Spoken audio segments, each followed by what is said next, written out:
कृषि जीव विज्ञान के अंदर एक बहुत इंपॉर्टेंट टॉपिक है फलों के रोग, महत्वपूर्ण फलों के रोग। इसके ऊपर एग्जाम में नॉर्मली क्वेश्चन बनता ही बनता है। आज हम उसी टॉपिक को लेकर आपके सामने उपस्थित हैं। स्वागत है आप सभी का एबीसी एग्रो क्लासेस उदयपुर के डिजिटल प्लेटफॉर्म पर। चलिए एक महत्वपूर्ण टॉपिक को आज फिर स्टार्ट करते हैं, जो लिखा हुआ है महत्वपूर्ण फलों के रोग। देखिएगा,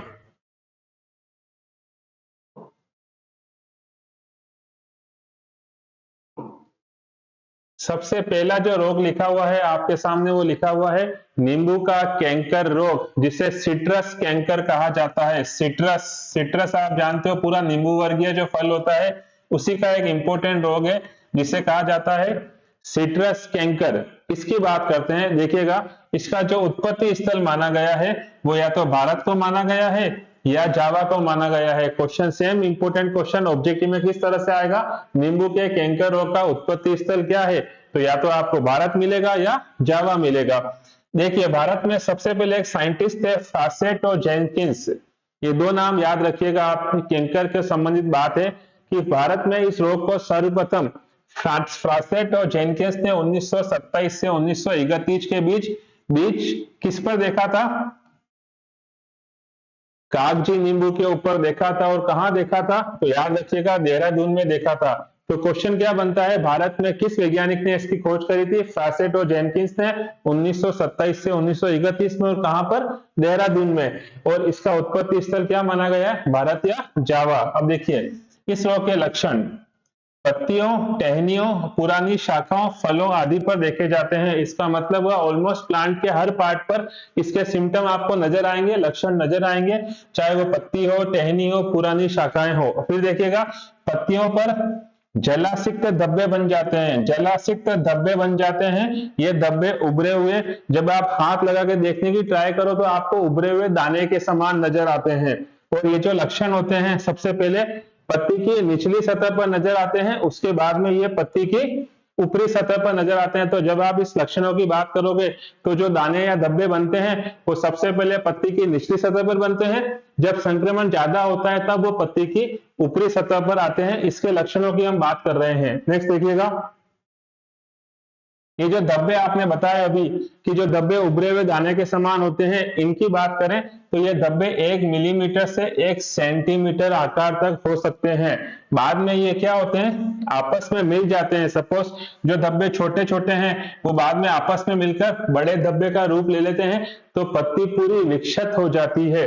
तो ये धब्बे जो है वो 1 मिलीमीटर से 1 सेंटीमीटर आकार के हो जाते हैं। दूसरा, ये जो धब्बे हैं बाद में आपस में मिलकर एक बहुत विक्षत रूप ले लेते हैं। और फलों के ऊपर अगर आप बात करो तो काले कलर के गड्ढे बन जाते हैं और जो फल की क्या करते हैं, क्वालिटी को कम कर देते हैं। फलों की अगर गुणवत्ता कम हो जाएगी तो आप उसको क्यों परचेस करना पसंद करेंगे। तो इसीलिए याद रखिएगा, ये जो धब्बे होते हैं पहले छोटे छोटे धब्बे होते हैं, जब छोटे छोटे दो धब्बे आपस में मिल जाते हैं तो बड़ा आकार ले लेते हैं और विक्षत हो जाते हैं। और इस कारण से जो फल होते हैं उसके ऊपर भी काले काले गड्ढे बन जाते हैं, जो उसकी क्वालिटी को कमजोर कर देते हैं, कम कर देते हैं। रोग कारक, हर रोग का आपको बताया था एक रोग कारक होता है, चाहे वायरस हो चाहे बैक्टीरिया हो। तो इसका जो रोग कारक है वो नाम दे रखा है जैंथोमोनास एक्सोनपोडिस। तो अगर आपसे पूछें सिट्रस कैंकर या नींबू का कैंकर रोग का कारक कौन सा है, तो आपका आंसर होगा जैंथोमोनास स्पीशीज बोल सकते हो आप, नहीं तो जैंथोमोनास एक्सोनपोडिस। देखिएगा, ये जो बैक्टीरिया होता है वो छोटा होता है, दंडाकार होता है, एकल कशाभिका, एक ही कशाभिका होती है और वायवीय प्रकृति के होते हैं, एरोबिक होते हैं, अनएरोबिक नहीं होते हैं। याद रखिएगा। तो इस बैक्टीरिया के गुण क्या हो गए, छोटा होता है, दंडाकार होता है, एकल कशाभिकीय होता है और वायवीय प्रवृत्ति का होता है। कौन सा, जैंथोमोनास एक्सोनपेडिस। आप जैंथोमोनास स्पीशीज भी बोल सकते हो। इस रोग का जो प्रकोप होता है, जब ज्यादा आर्द्रता हो और 35 डिग्री सेंटीग्रेड तापमान हो तो इसके लिए बहुत अनुकूल परिस्थिति होती है। इस परिस्थिति के अंदर इसकी वृद्धि बहुत ज्यादा हो जाती है और संक्रमण बहुत ज्यादा या तेजी से फैलता है। प्रबंधन कैसे करें, सबसे पहला प्रबंधन है शस्य प्रबंधन। उसके अंदर देखिएगा आप बोर्डो मिक्सचर का छिड़काव करना चाहिए। आप सब जानते हैं बोर्डो mixture copper sulphate lime water का मिक्सचर होता है उसका आपको स्प्रे करना है। दूसरा, जो रोगग्रस्त पत्तियां हैं, जिन पत्तियों के ऊपर संक्रमण हो चुका है, उन पत्तियों को हटाकर उनको जला देना चाहिए और रोग रहित पौधों का उपयोग करना चाहिए। आप जब पौधे लगाते हो तो पहले सुनिश्चित कर लीजिए कि उसमें किसी प्रकार का कोई रोग नहीं हो। ये सारे के सारे आते हैं किस प्रबंधन के अंदर? शस्य प्रबंधन के अंदर। नेक्स्ट देखिएगा, जैविक प्रबंधन। जैविक प्रबंधन में एक पॉइंट बहुत इंपॉर्टेंट कॉमन है, आप जानते हैं, रोग प्रतिरोधी किस्मों का चुनाव करें। आप ऐसी किस्मों का चुनाव करें जिस पर उस रोग का संक्रमण बहुत कम आए या उससे ज्यादा नुकसान उसको नहीं हो, इस तरह की प्रतिरोधी किस्मों का चुनाव करना चाहिए। फिर देखिए रासायनिक प्रबंधन में क्या है, लाइम और सल्फर का स्प्रे करिए। लाइम और सल्फर का आप उस खेत में स्प्रे करिए। और एक याद रखिएगा, एंटीबायोटिक है स्ट्रेप्टोसाइक्लिन। स्ट्रेप्टोसाइक्लिन एक प्रतिजैविक है, एंटीबायोटिक है। इस स्ट्रेप्टोसाइक्लिन का छिड़काव 15 दिन के अंदर आपको उस फसल के ऊपर करना चाहिए जहां पर इसका संक्रमण आपको नजर आ रहा है। इस तरह से आप शस्य, जैविक और रासायनिक तरीके से नींबू के कैंकर रोग का नियंत्रण कर सकते हैं। नेक्स्ट देखिएगा, दूसरा एक बहुत इंपॉर्टेंट रोग है जिसे बोलते हैं अमरूद का म्लानी रोग। म्लानी रोग, अमरूद का वानस्पतिक नाम आप जानते हैं सीडियम गुजावा। इसका एक रोग होता है जिसे बोलते हैं म्लानी रोग। देखिएगा, सबसे पहले इस रोग को 1938 में इलाहाबाद में देखा गया था। अगर आप भारत में बात करो कि सबसे पहले इस रोग की शुरुआत कहां से हुई थी, तो इलाहाबाद में। कब से हुई थी? 1938 में। राजस्थान की जब आप बात करो तो अजमेर जिले का जो पुष्कर है वहां पर इसका ज्यादा प्रकोप देखा जाता है। तो अगर आपसे राजस्थान का पूछे तो अजमेर बताना है। भारत में सर्वप्रथम कब खोजा गया था, तो उसका आंसर है इलाहाबाद। लक्षण देखिएगा, रोगी पौधे की जो पत्तियां होती है वो मुरझा जाती है, उसकी जो पत्तियां हैं वो मुरझा जाती हैं। दूसरा, पौधे में कभी कभी एक तरफ की शाखाएं सूख जाती है। सपोज ये पौधा है, उसकी एक तरफ की शाखाएं जो होती हैं वो सब सूख जाती है। दूसरा, जब संक्रमण बहुत तेज होता है तो ऑब्वियस बात है, जब संक्रमण तेज होगा तो एक तरफ, दो तरफ क्या, पूरा का पूरा पौधा सूख जाता है तथा पौधे की जो पत्तियां होती है वो गिर जाती हैं। ये इस रोग के लक्षण है। पहला लक्षण देखिएगा, रोगी पौधे की पत्तियां मुरझा जाती हैं। दूसरा, पौधे में कभी कभी एक तरफ की जो शाखाएं होती हैं वो शाखाएं सूख जाती हैं। और जब संक्रमण तेज हो जाता है तो उसका प्रभाव सब जगह नजर आता है, तो उस समय पूरा पौधा सूख जाता है और पौधे की पत्तियां गिर जाती है। संक्रमित जो भाग है, अगर आप उसके कैम्बियम को देखें, संक्रमित भाग के कैम्बियम को देखें तो वहां पे कौन सा रंग नजर आता है? भूरा रंग नजर आता है। और मृदा के समीप वाला भाग, सपोज ये पौधा है, मृदा के समीप वाला जो भाग है उसमें एक कवक का पूरा जाल नजर आता है। कवक सब जगह फैली हुई नजर आती है। इस छाल को हटाकर अगर आप देखते हो तो उसको हटाकर देखने पर उसमें भूरे रंग के स्पॉट निशान नजर आते हैं। और वर्षा ऋतु में इस रोग का प्रभाव सबसे ज्यादा नजर आता है। ये इस रोग के लक्षण है। संक्रमित भाग का कैम्बियम भूरा हो जाता है, मृदा के समीप वाले भाग में कवक का पूरा जाल बना रहता है। वो छाल को हटाकर जब आप देखते हो तो भूरे रंग के उसके ऊपर निशान नजर आते हैं। और वर्षा ऋतु में इस रोग का प्रभाव सबसे अधिक होता है।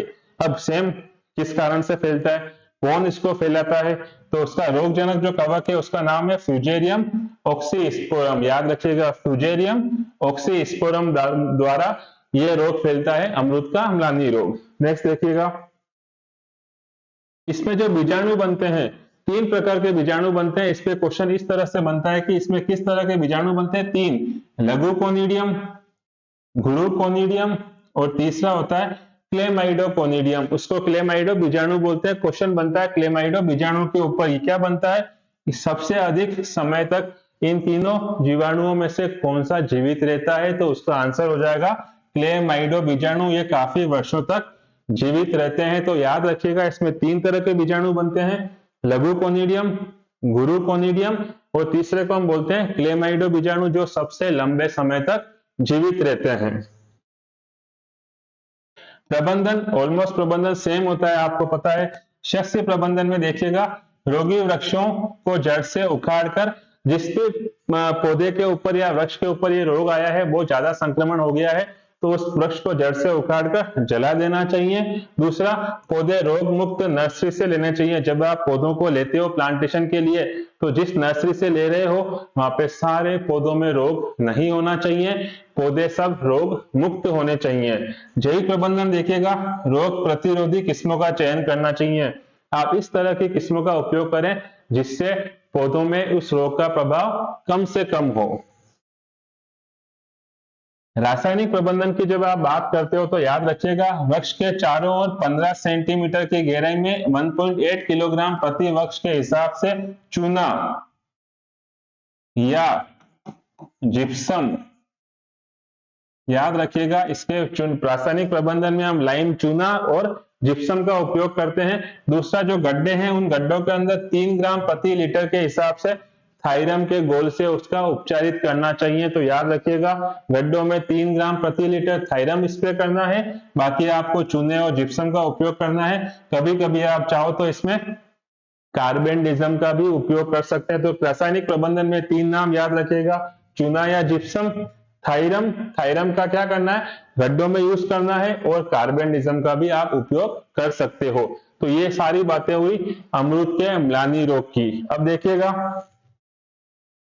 एक और इंपॉर्टेंट रोग है आपके इसी चैप्टर का, उस रोग का नाम है बेर का छाछिया रोग। इसके बारे में बात करते हैं। सबसे पहले इस रोग को 1946 में कानपुर में मेहता नामक वैज्ञानिक ने खोजा था। तो अगर आपसे पूछें कि छाछिया रोग को सर्वप्रथम किस वैज्ञानिक ने खोजा था, मेहता ने 1946 के अंदर, याद रखिएगा। और कहां पर, कानपुर में। लक्षण देखिएगा,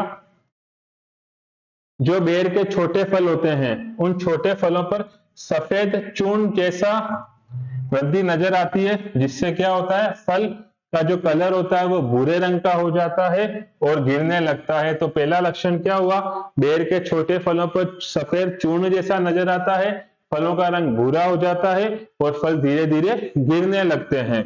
पौधे की शाखाओं पर जो कवक का जाल होता है वो पूरी तरह से फैला हुआ होता है। जो हर शाखा पे आप देखोगे तो आपको कवक का जाल नजर आएगा। ये इस रोग के लक्षण होते हैं। जो बेर की पत्तियां होती है उन पत्तियों के ऊपर भी, चूंकि छाछिया रोग है तो बेर की पत्तियों के ऊपर भी सफेद रंग का चूर्ण जैसी संरचना नजर आती है। और गंभीर अवस्था जब होती है तो गंभीर अवस्था में क्या होता है, उसकी जो टहनियां होती है वो सूख जाती है। फिर देखिए, इसका रोगजनक कौन है, ओइडियम एरिसोइफोइड्स। अगर आपसे पूछें कि बेर के छाछिया रोग का कारक क्या है तो उसका नाम है ओइडियम एरिसिफोइड्स। ठीक है, आगे देखिएगा। प्रबंधन ऑलमोस्ट मैंने बताया आपको सबका करीब करीब समान रहता है, कुछ रसायनों में ऊपर नीचे होता है। तो देखिएगा, शस्य प्रबंधन, सूखी और संक्रमित टहनियों की कटाई छटाई कर देनी चाहिए। जो संक्रमित टहनियां है उसको हटा देना चाहिए और संक्रमित भाग को काटकर जला देना चाहिए।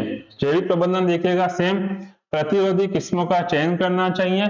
और रासायनिक प्रबंधन की जब आप बात करते हो तो इसमें 2 केमिकल याद करने हैं आपको। पहला, सल्फर का चूर्ण 25 किलोग्राम प्रति हेक्टेयर, सल्फर चूर्ण का उपयोग करना है 25 किलोग्राम प्रति हेक्टेयर के हिसाब से। और डाइकेनोकैप का छिड़काव करना है। तो केमिकल में आपको 2 ही नाम याद रखने हैं, सल्फर चूर्ण और डाइनोकैप। इस तरह से हमने फलों के जो महत्वपूर्ण रोग थे उनको बहुत सिस्टमेटिकली इस अध्ययन किया है और वो सारे इंपॉर्टेंट एस्पेक्ट को इस वीडियो में कवर करने की ट्राई करिए। जुड़े रहिए आपके अपने एबीसी एग्रो क्लासेस उदयपुर परिवार के साथ। धन्यवाद।